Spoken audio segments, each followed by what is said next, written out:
When I bought my house 3 years ago, the pond out back was the main reason I signed the papers. It wasn't huge, maybe a quarter acre, but it shimmered under the sunlight like a polished coin. Ducks would land on it.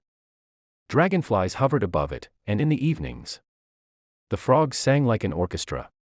The property line split the pond almost evenly between me and the wooded lot, owned by the Homeowners Association. It was peaceful, quiet, and, most importantly, mine, or so I thought. The trouble began one Wednesday morning when a letter from the HOA appeared in my mailbox. Unauthorized water feature, it read in bold at the top. According to them, the pond was an artificial retention hazard, supposedly built without proper drainage approval. I nearly laughed out loud. The pond had been there for decades, long before the HOA even existed. The previous owner had told me it was a natural spring-fed pond that never dried up. Still, the letter demanded I remediate the hazard within 30 days or face fines up to $200 per day. When I called the HOA office, the president, a smugman named Carl Henson, told me, "We've decided that pond interferes with community drainage patterns. It needs to go." "It's a natural pond," I argued. "Then it's naturally our concern," he said before hanging up. I started gathering documents, the property survey, satellite images, and even old county maps. Every single one showed the pond existed long before my house was built. But the HOA wasn't interested in facts. They were interested in control. 2 weeks later, I came home to find bright orange flags marking the ground near the pond's edge. A small backhoe sat parked nearby. I stormed over to the workers, demanding to know who authorized it. One of them pointed toward the HOA office at the entrance of the subdivision. By the time I got there, Carl was waiting with that smug grin again. "Just following procedure," he said. "We're installing a drain pipe to redirect runoff." "Runoff from what?" I snapped. "From your pond, of course."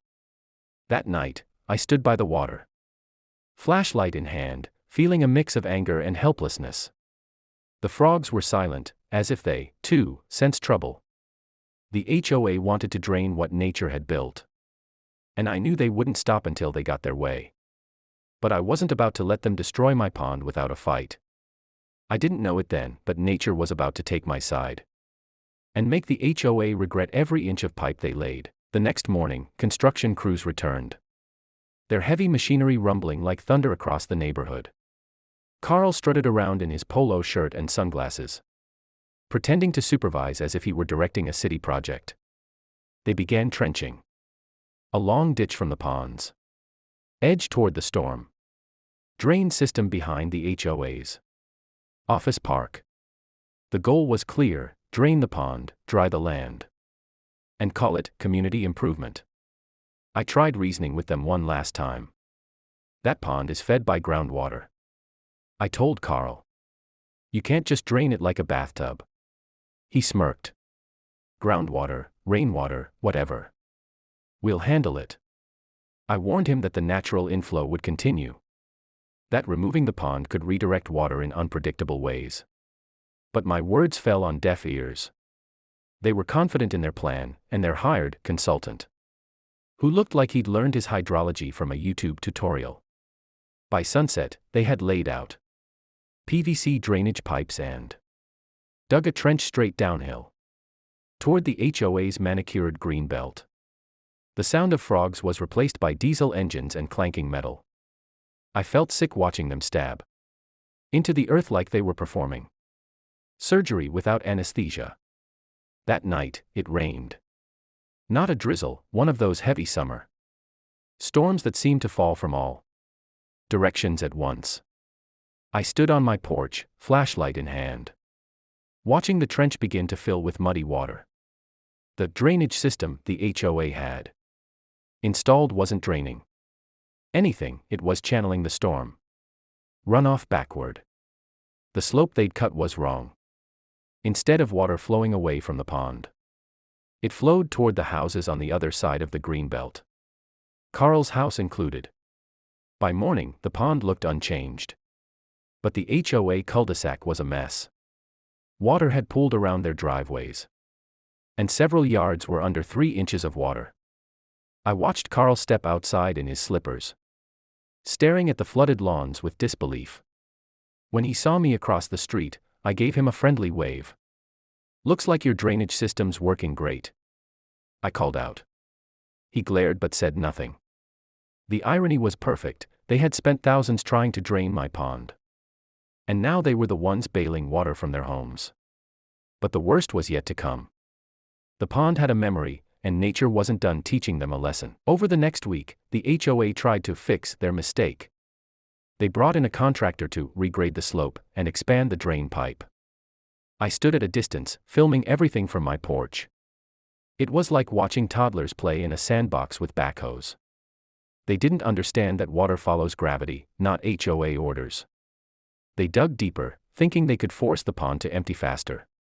But as soon as they punctured the clay layer beneath the pond bed, they unleashed something they didn't expect: a spring. Water began bubbling up faster than the pumps could handle. Within hours, the ditch filled again, overflowing toward the same houses that had just dried out. The contractors panicked. They tried plugging the trench with sandbags, but the water pressure was relentless. Every gallon they removed was replaced by another seeping up from below. The HOA's drainage project had essentially tapped into the groundwater vein feeding the pond, and now it was creating an underground stream running straight beneath their lawns. I called the county environmental office, pretending to be concerned. "Hi, I think the HOA might be illegally altering a natural watercourse," I said sweetly. The inspector came out 2 days later. He walked around, took photos, measured water flow, and frowned a lot. Carl followed behind him, trying to explain their storm management initiative.